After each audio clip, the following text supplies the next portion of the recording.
Good day everyone, here we comes with another episode of tax training. Today, I'm going to discuss to you BIR Form number 1702MX, and this is the annual income tax return for corporation, partnership, and other non-individual with mixed income subject to multiple income tax rules or with income subject to special preferential rate. BIR Form 1702 is an income tax return for special corporations. Why special corporations?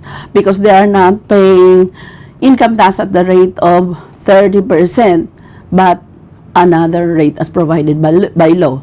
But since 1702MX is a mixed income tax rate, then the corporations can also have activities subject to 30%, but they also have other income not subject to the 30% rate but on another rate.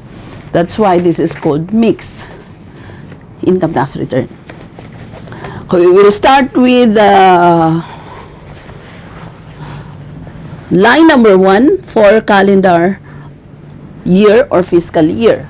When we say calendar year, the beginning of the taxable year is January and ending in December. But when we say fiscal year, the beginning of the taxable year, which is a 12-month period, begins with other month other than January and ends also not in December but other month, counting the 12-month period. Line number 2, we have year ended, month, and then the year. So if you are in calendar year, your month ending, if this is for the year 2019, then December 2019. If you are using the calendar year, for example, September, then your year ending would be September 2019. Line number 3, we have amended return, yes or no. If this is an amended return because you have already filed an original return, you just file again because you have some correction with your income tax return, then you check amended. But if this is an original return, then no. Line number 4, we have short period return, yes or no. If this income tax return that you are filing is for the 12-month period, then you check no. But if the tax period is less than 12 months, then short period return, you check yes. Line number 5, we have alphanumeric tax code or ATC. This alphanumeric tax code is provided to us by the BIR because this designates the code for its kind or category of the corporation depending on their line of economic activities. So we have here IC 055 for the minimum corporate income tax or the MCIT. So this is the kind of tax that the corporation is paying. Another, I will give you some other alphanumeric tax code, considering that this is a mixed income corporate income tax return, and there are so many corporations who are going to use this kind of return. So the alphanumeric tax code for domestic corporation in general, IC 010, the tax rate is 30% based on taxable income from all sources. Then we also have for proprietary educational institution, IC 030, the tax rate is 10% based on taxable income from all sources. Also, proprietary educational institution whose gross income from unrelated trade, business, or other activity exceeds 50% of the total gross income from all sources, the rate is 30% taxable income from all sources. So even if you are a proprietary educational institution, but if, for example, your tuition fee, the main source of your income as educational institution, your tuition fee, the other income exceed the tuition fee, then you are no longer subject to the preferential rate of 10% but already on the 30%. For non-stock, non-profit corporation, profit hospitals, IC031, the tax rate is 10% based on taxable income from all sources. But even if you are a non-stock, non-profit hospital, if the gross income from unrelated trade, business, or other activity exceeds 50% of the total gross income from all sources, then you are taxable on the 30% taxable income from all sources. GOCC, agencies and instrumentalities, these government-owned and controlled corporations doing business or proprietary functions. The alphanumeric tax code is IC040. Tax rate is 30% taxable income from all sources. For national government and LGUs, the local government units, IC041, 30% taxable income from proprietary activities. So even if government agencies, if they are doing business and earning income, they are going to pay the income tax, and they are going to file the income tax return using this 1702MX. IC020, taxable partnership, 30% taxable income from all sources. Why 30% for taxable partnership? Because partnership are taxed as corporation. So they are considered as corporation. That's why they are subject to 30% tax rate on income tax or corporate income tax. And then we also have IC011 for exempt corporation on exempt activities. So 0%. Why? Because they are exempt. IC010 on taxable activities. Take note that 010 is the alphanumeric tax code for domestic corporation. So if an exempt corporation is doing some taxable activities, then they are also taxable on income from all sources. And how much is the rate? 30% on the normal income tax and also the minimum corporate income tax of 2%. What is this minimum corporate income tax? The minimum corporate income tax is the 2% tax imposed on the gross profit of the corporation. And what is our law on minimum corporate income tax on the corporations? Whichever is higher between the normal income tax and the minimum corporate income tax is the tax due that is going to be paid during the filing of the income tax. So whichever is higher between the normal income tax and the minimum corporate income tax. IC021, General Professional Partnership exempt. Why? Because General Professional Partnership is not taxable as a partnership itself.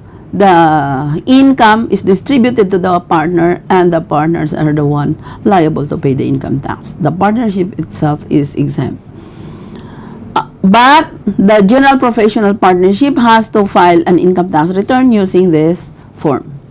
So IC021, General Professional Partnership exempt. And then the corporation covered by special law, IC200 PESA Freeport zones, 0% or 5% gross income. So these PESA registered enterprises, they have a preferential rate of 5% in lieu of all taxes. And if they have some activities subject to 0%, then 0 also. So they are taxable on gross income. Microfinance non-government organization, IC210. And then resident foreign corporation, because resident foreign corporations are taxed like the domestic corporation. The alphanumeric tax code in general for resident foreign corporation is IC070. The tax rate is 30% based on taxable income from within the Philippines. What do you mean by within the Philippines? Only income within the Philippines, because this foreign corporation has some income in other countries that are not taxable in the Philippines. Only the income of the foreign corporation in the Philippines is taxable here in the Philippines. IC 055 also, minimum corporate income tax 2% based on gross income, also for resident foreign corporation.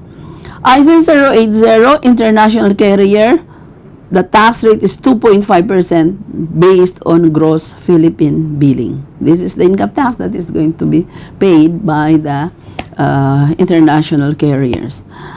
IC 101, regional operating headquarters, 10% on taxable income.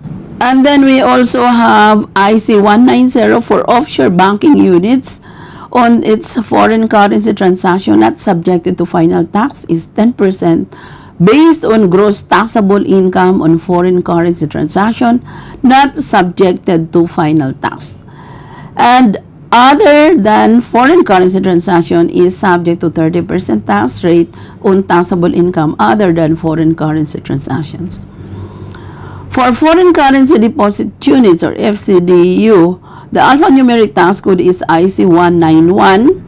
For foreign currency transaction not subjected to final tax, the tax rate is 10% based on gross taxable income on foreign currency transaction not subjected to final tax.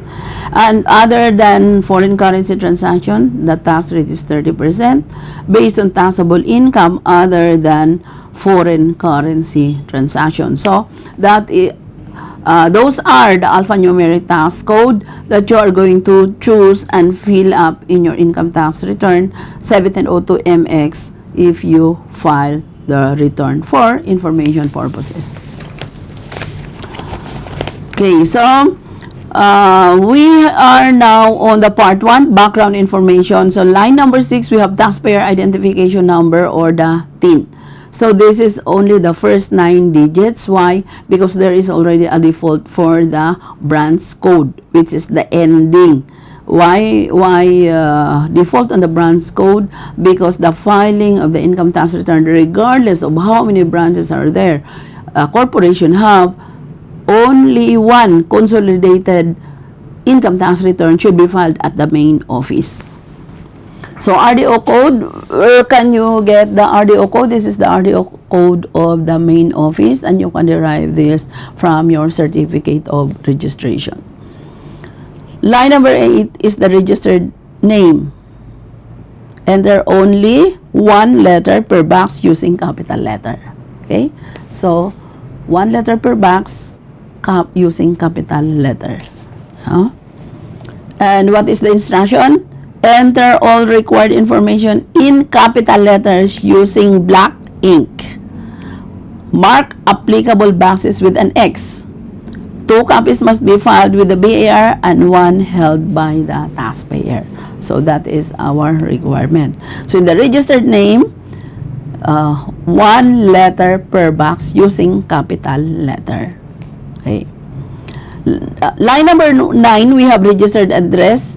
Indicate complete address. If registered address is different from current address, go to RDO to update registered address by using BIR Form number 1905. As I reiterated to you, I discussed already in under 1702 RT, going to the BIR to change your address is not enough if you are a corporation. Why?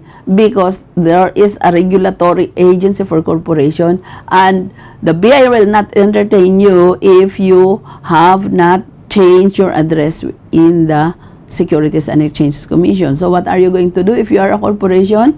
You have to go first to the Securities and Exchange Commission and then file an amended return.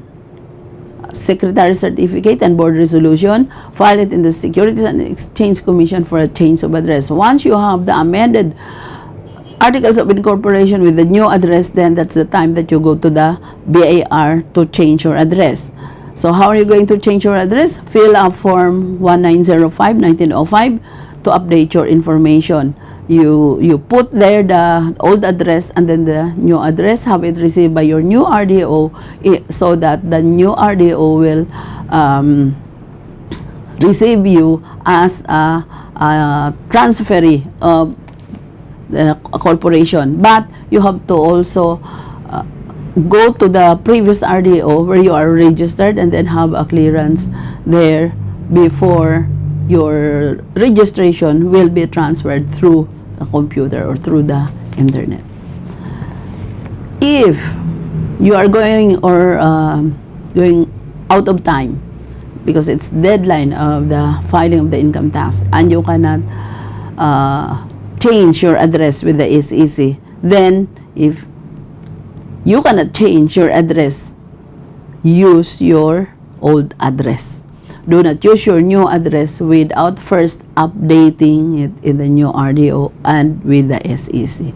Still, use your old address because it is the ones registered in the system of the BIR.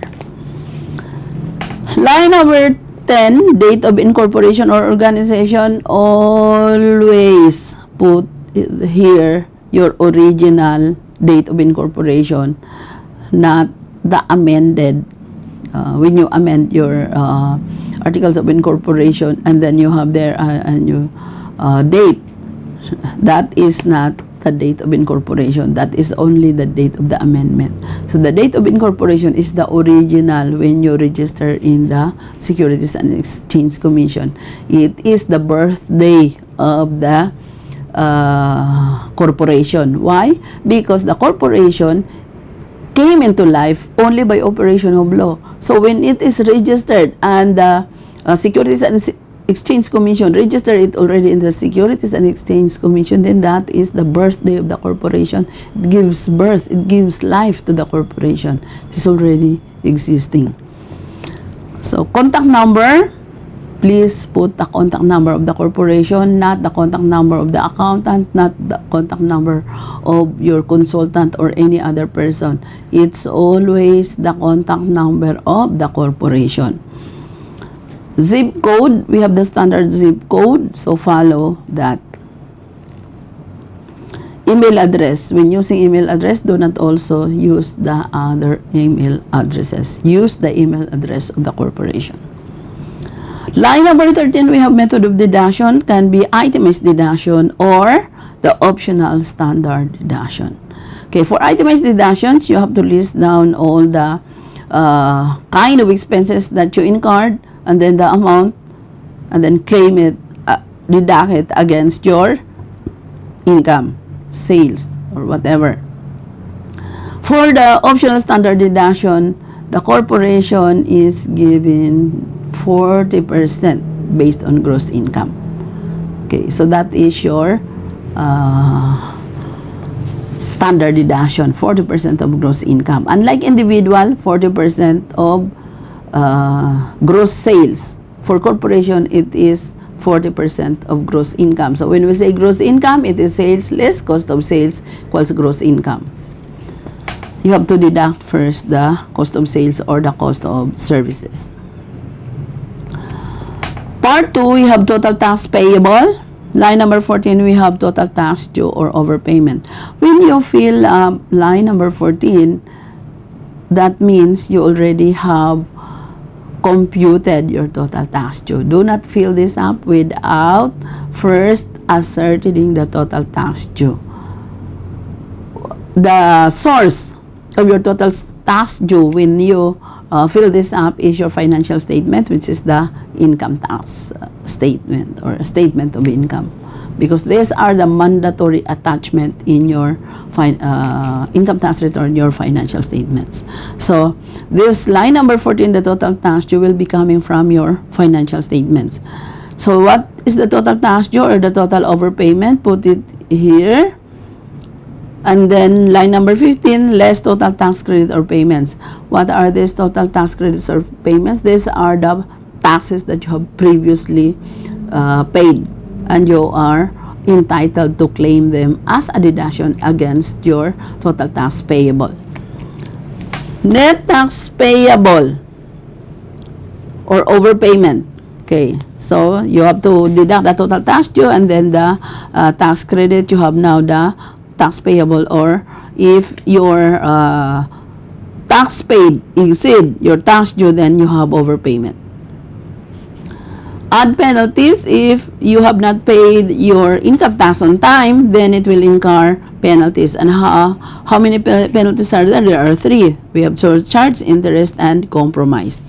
For the surcharge, how much is the surcharge? Surcharge can be 25% if justified is the reason for not paying on time. But if the reason is willful, it is intentional on the part of the taxpayer not to pay the tax on time, then you will incur 50% surcharge. Line number 18, we have interest. This is 12% interest per annum until the tax is fully paid. This is previously 20% before the train law. So the train law took effect in 2018. So 2018, the tax rate is already 12%, same with the legal interest rate. And then line number 19, we have compromise. Compromise is determined by the BIR based on the basic tax due or the unpaid taxes. There is a graduated schedular penalties for the compromise. Line number 20, we have total penalties and then the total amount payable or overpayment. Okay.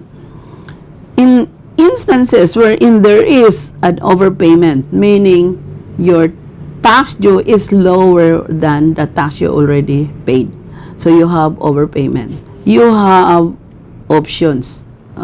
So what are the options?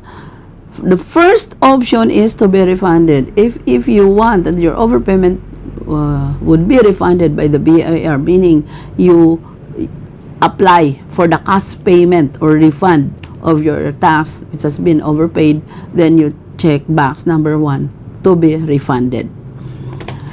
Box number 2 is, or option number 2 is to be issued a tax credit certificate. So if you want that your overpayment would be used by you in paying your other tax obligation in the form of tax credit certificate, then you check the second box, tax credit certificate. The third option is to be carried over as tax credit for next year or quarter. But if you want that your overpayment will be used by you in paying your tax obligation or income tax obligation for the following year, then you check box number 3. For the signatory, there are requirements on the signatories for the income tax return of this corporate income tax return. There are 2 signatories required. The first is the president or the principal officer or the authorized representative. You have to put there the title of the signatory and the tax identification number. The second signatory is the treasurer or assistant treasurer. So you have there also the title of the signatory and the tax identification number. And remember that this corporate income tax return is signed under the penalty of perjury. And what it says here, we declare under the penalties of perjury that this return and all its attachments have been made in good faith, verified by us, and to the best of our knowledge and belief are true and correct, pursuant to the provision of the National Internal Revenue Code as amended and the regulations issued under authority thereof. So if signed by the authorized representative, indicate tax identification number and attached authorization letter. Since this is a corporation, the authorization letter is in the form of board resolution and secretary certificate. Part 3 is the detail of payment. Particulars, the drawing bank or agency, the receipt number, the date, and the amount. And there is there is also the check number or the tax debit memo if you are using the tax debit memo. Okay, so others specified. So that is page 1. Now let's go to page 2. For the page 2, the second page, we start also with the taxpayer identification number. Okay? So the taxpayer identification number, only the first 9 digits because the branch code or the ending is 00. Okay? So we have also the registered name, print in bold or capital letters. Okay. For the part 4, this is the second page. We have the schedules. Okay. What is the instruction? We have the instructions. So, A, only one activity or project under exempt and or special tax regimes. So, fill out the applicable column below. If you only have one activity, no, under exempt or under special, so fill out the applicable columns below. Letter B, if you have 2 or more activities or projects under exempt and or special tax regimes, accomplish part 5 mandatory attachment. Okay? Per activity and reflect consolidated amounts from part 5 on the corresponding columns. The part 5 is in page 3. Okay. So, Schedule 1, basis of the tax relief. Okay, particular, investment promotion agency or IPA, implementing government entity. So, you have to put there the exempt, the special, and the special tax relief if any. And then, put also in number 2, the legal basis. The legal basis, why? Because this agencies, they have a legal basis in order that they can give exemptions to the corporation. Then line number 3, we have registered activity or program, and then you are going to put the registration number. Number 4, we have special tax rate, the amount. So if it is 5%, 3%, because those company enjoying special tax holiday have 3%, 25%, depending on the grant of the implementing agency. So, effectivity date of the tax relief or exemption from. Expiration date of tax relief or exemption to. Why? Because this exemption or the preferential tax rate granted by the implementing agencies has a limit. Sometimes it's 3 years or it's 5 years. That's why when the time expires for the exemption, then they cease to be an exempt corporation. Schedule 2, computation of income tax per regime. Okay, so description. Sales, receipts, revenues, fees, total exempt, total special, total regular, and then the total all columns. Okay.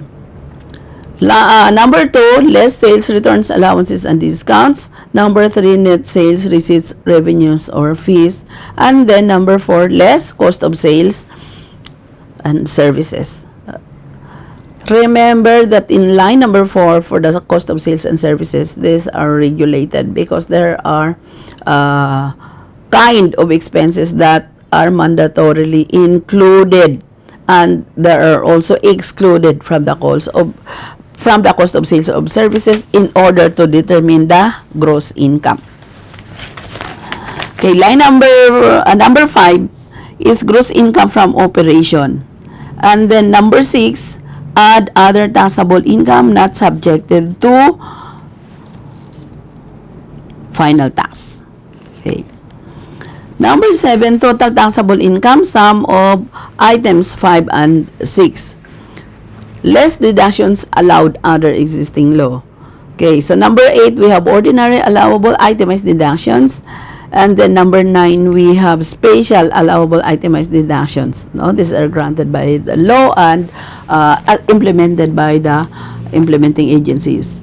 And then we have the Number 10, the NOLCO or the net operating loss carry over. And what are our rule on NOLCO? The NOLCO or the net operating loss carry over can be claimed within 3 years. Okay. So we have total itemized deductions, or in case taxable under Section 27A or 28A, optional standard deduction if you choose the optional standard deduction. Then we have now the net taxable income or loss, and then number 14, the applicable income tax rate. Okay, so take note that there are multiple income tax rates, so you have to choose and fill up what is applicable. There are references on this. Do not just assume. These are implemented by implementing agencies, and be sure that you apply the correct tax rate. So you have now the income tax due other than MCIT. So the income tax due for the regular is 30%. For the preferential, may vary from 10%, 5%, or any other percent. Number 16, less share of other government agency if remitted directly. Number 17, net income tax due to the national government. And number 18, we have here the MCIT. And what is this MCIT? You have to go back on the previous computation, which is 2% of gross income, which is in item number 7. So, number 19, total income tax due or overpayment. So you have to indicate there if there is an overpayment. Okay, so tax credits or payment attach proof. Okay, so this is very important because you are going to attach the proof of the tax credit or the payments or those taxes that have previously been paid. Number 20, prior years excess credits other than MCIT if there are excess credits, or total overpayment on the previous years. Okay. Now, 21, income tax payment under MCIT from previous quarters. Number 22, income tax payment under regular rate from previous quarters. Number 23, exists MCIT applied this current taxable year. And number 24, creditable tax withheld from previous quarters. 25, creditable tax withheld per BIR Form number 2307 for the fourth quarter. Why is it? What is the rationale of the law? Why is it that number 24 and number 25 for the payment for the previous 3 quarters you have to disclose, and then you have to segregate the fourth quarter or the fourth payment? What is the reason? Because the first quarters, the credit or the taxes has already been applied because you file your income tax return the quarterly. But for the fourth quarter, this is the first time that you file because there is no fourth quarter income tax. It is consolidated on the on the annual income tax return. So you need not file the fourth quarter income tax return. That's why you are going to segregate, because this payment for the fourth quarter has not been applied. This is the first time that it be applied. That's why it is segregated in order to have a ready preference on the amount. Foreign tax credit if applicable. Okay, why if applicable, especially the resident foreign corporations? If you have transactions abroad but it pertains to the income here in the Philippines, then you can apply for the foreign tax credits. Or if you are a foreign corporation and you have transactions abroad on the other country, and there has been advance payment of income tax or withholding tax on that foreign country, then you can claim that also as a tax credit here in the Philippines. Number 27, tax paid in return previously filed if amended return. What is our rule on amended return? If you filed an original return, and then you are going to correct and file again. That is called amended return. So what are you going to do? You are going to Xerox the previously filed return, attach it to your amended return. And then we have the income tax payment under special rate from previous quarter. And we also have the special tax credits and then we have the total. For page number 3, we have still we have to fill up the taxpayer identification number and also the registered name.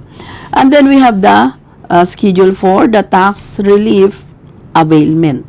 Okay, so the description: regular income tax otherwise due. Number 2, tax relief on special allowable itemized deductions if there are any. Number 3, subtotal tax relief. Number 4, less income tax due. Number 5, tax relief availment before special tax credit. Number 6, add special tax credit if any. And number 7, total tax relief availment. Okay. So, total exempt, total special, total regular, and total all columns. Take note that this total tax relief availment is regulated by the implementing agencies. So, do not just claim it without confirming it with the implementing agencies.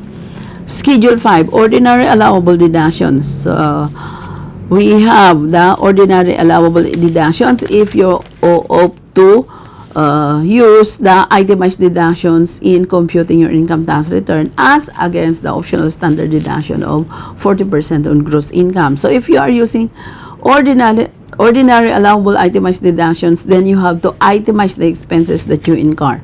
Okay, so number 1, we have here the amortization. And what are these amortizations? These are the expenses that you have incurred, but you do not have to right away claim all those expenses. You have to defer some of the expenses. You are going to claim only what is the amount for this year. You cannot claim all. Why? Because the expenses that you incur will benefit more than one taxable year. So what refers or pertains to the benefits on the taxable year, then that's the only amount that you can file. The other you have to defer on another taxable year. Number 2, we have bad debts. And what are the requirements for these bad debts? You have to show that an exhaustive effort has been exerted by you in order to collect the amount before you can claim bad debts. Bad debts are the amount that you are going to deduct from your income. In order to arrive at the taxable income, you have to remove it to your taxable income. Why? Because these bad debts cannot be collected anymore. Why? Because your client, your customer who have an accounts payable with the company has no longer the capacity to pay for that debt. So these bad debts are uncollected accounts. Number 3, you have charitable and other contributions. Charitable and other contributions are also regulated by law. And what are the limit on the charitable and other contributions? For charitable and other contributions, if the donor or the contributor is the corporation, the limit is 5% of net income before deducting charitable and other contributions. So definitely, if you have no income, then you cannot claim charitable and other contributions. For those contributions given to the accredited donor institution as regulated by Revenue Regulations 13-98, there are donations that are deductible in full, especially those given to the government under priority projects as certified by NEDA, and also those donations, contributions given to the accredited donee institutions, then they are deductible in full. But what are the requirements? Provided that those non-stock non-profit corporations are accredited donee institutions, use the donations given to them. For BIR purposes, it should be 70-30. 70% should go to the project, 30% will go to the administrative expenses. But for accredited social welfare organizations, the Department of Social Welfare has a different requirements. It is 25-75. So 75% should go to the project, 25% will go to the administrative expenses. And then we have number 4, the depletion. This is the allowance for the depletion of the mineral resources that is given by law to the business owners. Number 5, these are the depreciation, are the allowance given by law for the taxpayer to recover their investment in machineries and equipments. Why? Because they are given incentive, because they are using these equipments for business. So depreciation, there are schedule or attachment that required, especially the lapsing schedule for the depreciations of machineries and equipments. Number 6, we have entertainment, amusement, and recreation. This is subject also to limitations. You cannot claim all this recreation, entertainment, and amusement expenses, even if they are substantiated, even if they are legal, but they are all subject to limit. And how much is the limit? If your activity is sale of goods, 1% of the sale of goods. If sale of services, 1% of sale of services. That is the only limit. That is the only recreation, entertainment, and amusement that you can claim.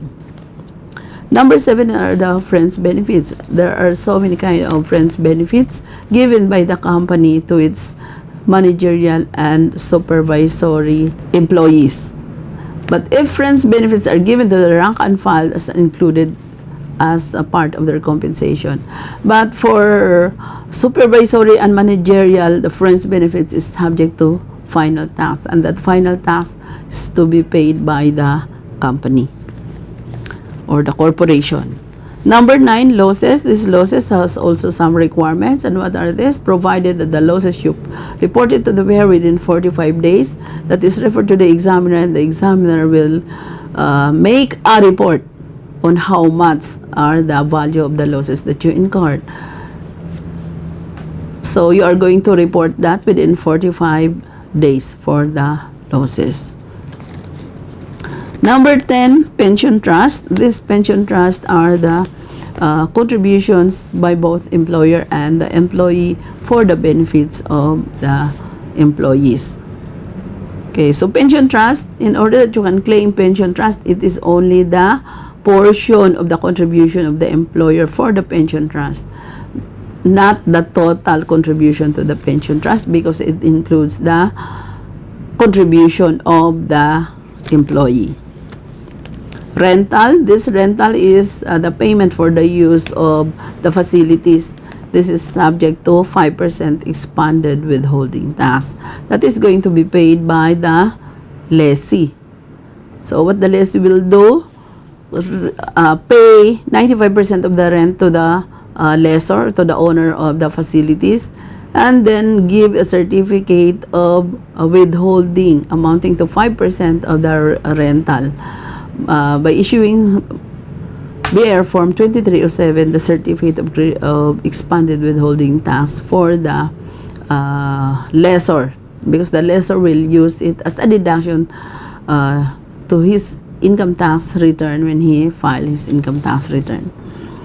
So we have number 12, research and development. Research and development is very crucial, very important, because this will help in the business, in improving the business of the corporation. So research and development, very important, but it should be properly classified. Why? Because if the research and development will benefit not only the 1 year period, but it will benefit more than 1 year, then you have to amortize.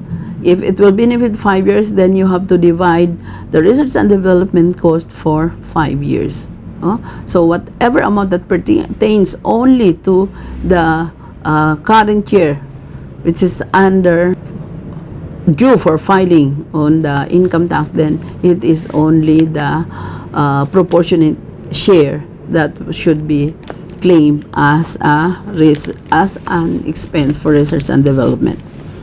Salaries and wages and allowances, this is subject to withholding tax on compensation. And this is the salaries and wages regulated by the DOLE, or the Department of Labor and Employment, and the salaries and wages determines the employer-employee relationship that is very crucial in the granting of benefits to the employees. So salaries and wages and allowances, there should be a payroll, and there should be an alpha list reported to the BIR with reports, annual reports submitted to the BIR. Number 14 are the SSS, GSIS, PhilHealth, its DMF, and other contribution. Remember, only the employer share should be claimed. The employee share, no. Taxes and licenses. Taxes and licenses, only the basic tax should be claimed. Penalties are not included. So penalties should be charged against retained earnings, but for purposes of determining the income tax due, penalties should be excluded and cannot be claimed as an expense. Transportation and travel. For transportation and travel, they should be ordinary and necessary, and should be in relation to the business. Other deductions subject to withholding tax and other expenses. Okay? So janitorial and messengerial services, considered services, subject to 2% withholding tax. Professional fees, also subject to withholding tax. Security services, subject also to 2% withholding tax, but only based on the gross income of the agency, excluding the salaries of the guard. Okay, so other deductions like repairs and maintenance, like utilities, you have to include it here. But remember, if your other expenses are subject to withholding, then you are required also to make withholding, remittance of the withholding on that expenses. So total, ordinary, allowable, itemized deductions. Okay. Schedule 6, special, allowable, itemized deductions. These are deductions under the special law. So what are you going to do? Describe what are that kind of deductions or items, and then what is the legal basis, how much is the pertains to the total exempt transaction, to the total special, to the total regular, and total all columns. So total, special, allowable, itemized deductions. Okay. Schedule number 7, computation of net operating loss carryover on NOLCO for regular rate. So you have there the gross income, and then you have to disclose also the in page 4, you have to disclose also the available net operating loss carryover, or the NOLCO for the regular rate. So what are the net operating loss? Year incurred and the amount. Why is this very necessary? Because I have told you that this NOLCO, net operating loss carryover, can be claimed only for a period of 3 years. After that, it will expire and you can no longer claim that as an expense. So you have year incurred, the amount, NOLCO applied previous years, NOLCO expired, NOLCO applied current year, and the net operating loss unapplied, meaning this is the balance that you can still use for future deductions. Schedule 8, computation of net operating loss carryover for special rate. So, gross income less ordinary allowable itemized deductions equals net operating loss. Okay. So, computation of available net operating loss carryover for special rate. Okay, so you have year in card, the amount, null kung applied previous year, null kung expired, null kung applied current year, and then the net operating loss unapplied. Okay. Schedule 9 is the computation of minimum corporate income tax. Also, the minimum corporate income tax is considered as advance payment of tax, which you can use also for the next 3 years, especially if the MCIT exceed the normal income tax. So, computation of minimum corporate income tax here, the normal income tax has adjusted the MCIT and the excess MCIT over normal income tax. Okay, so excess MCIT applied used in previous year, expired portion of excess MCIT. Why expired portion? Meaning it is already over 3 years. Excess MCIT applied this current year equals balance of excess MCIT, meaning this is the available MCIT that can still be used and applied in the future. So, total excess MCIT. Schedule 10, reconciliation of net income per books against taxable income. Why? Because you have to reconcile, because there are some income that will affect the accounting income, but for tax purposes, it will not affect because that income is not subject to tax. Okay, so how are we going to reconcile? Number 1, net income or loss per books. Add non-deductible expenses or taxable other income. Because it is non-deductible, then you have to add. And then total, less non-taxable income and income subjected to final specified below, and then the special deductions if any, and then you have now your total income. Now, that is our 1702 MX for the corporate income tax return mix. There are companies or corporations that enjoys different tax incentives, and they are using this 1702 MX. Hope I have enlightened you about the 1702 MX.